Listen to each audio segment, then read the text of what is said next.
At some point throughout your camo grind, you will stumble upon Nebula. You'll see that it'll ask you to kill 10 elite zombies with each weapon. When it says elite, it means either the amalgams or the abominations on Liberty Falls. If you've played both, you will know that it takes a lot longer to kill an abomination, so we will be doing this on Terminus. Let me tell you how this works. On the round you get your first amalgam spawn on, every single round afterwards it'll glitch out and it'll spawn another one. Step number 1. For the loadouts, whatever weapon you are using, if you have the suppressor available, go ahead and use it. It will allow you to get more salvage. If you have the CHF barrel, use that as well for a headshot multiplier. For the magazine and extended mag, it's always nice to have a lot more ammo. When you've set up your class for whatever weapon you are using, go into your loadout, select it in the menu, and in my case I hit left trigger. This is going to set it for the zombie build.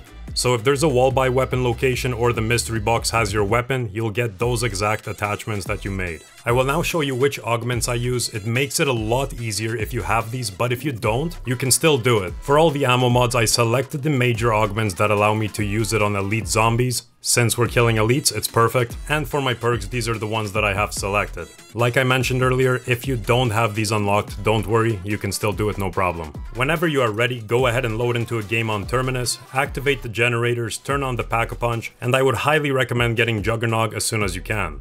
Once you unlock the lift, Pack-a-Punch your weapon, you should have enough points by now, and run over to the arsenal. You'll want to apply the Dead Wire ammo mod to your weapon, and upgrade the rarity to green. Then go ahead and send the lift up so that it sends you to the second floor, and you'll want to shoot the electrical boxes that I just shot. There is going to be 3 on the right up. The 4th one is going to be inside the room where Juggernog was, just on top of the second generator, and the final one outside the door. You'll then want to kill the zombie on the ground and pick up the fob that is dropped. To make the weapons viable even in the higher rounds, we will have to build the Wonder Weapon. If you already know how to, then you can use the timestamps to fast track. Once you got the fob off the ground, go to Elemental Pop. On the right side there is going to be a briefcase with a hand. Interact with it to get the second part.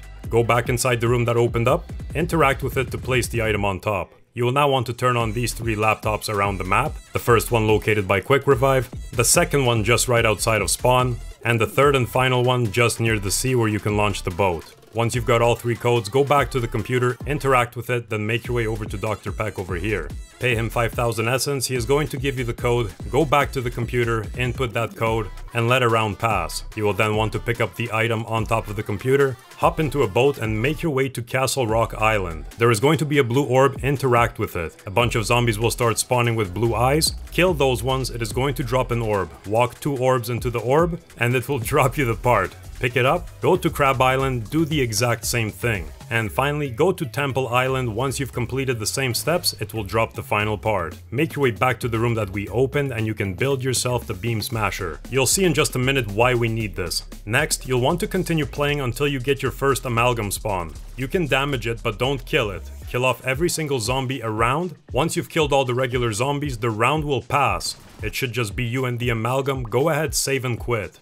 Once you're at the main menu, go ahead and boot up the save that we just created, and you will notice the second you spawn in, 1 amalgam will spawn and the other one from the previous game. You can do this to spawn in as many as you would like, just make sure that there is 1 alive on the map when you save and quit on the following round. Spawning in many like this isn't effective. I'll show you what the fastest way is. If you load up your save and it is a parasite round, just finish the wave and on the following round you will notice that the amalgams will spawn. At this point, I would highly recommend Pack-a-Punching your Wonder Weapon for this one reason. When you use the alternate ammo on it, it is going to put the zombies in a psychosis state, slowing them down. Alright, so this is how to make the farm as effective as possible. Every round you'll have 2 amalgams. The one from the previous game, which the health also carries over. So, before the round ends and you save and quit again, lower the health of the amalgam because it will transfer over to the next game. Once you load back in, you'll notice both of them spawning in. The first one will be the one from the last game with the low health. You can go ahead and kill that one as soon as you can. The reason that we got the Wonder Weapon is because it has an alternate ammo type. You'll be able to use it to slow zombies down and put them in a psychosis state,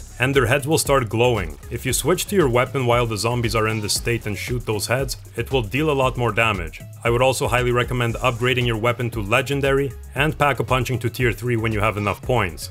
But yeah, this is pretty much it. This is by far the fastest way to get the Nebula challenge unlocked for the final camo. Thank you very much for watching the video. If you enjoyed it, consider subscribing before you go. And until next time, I'm out. Peace.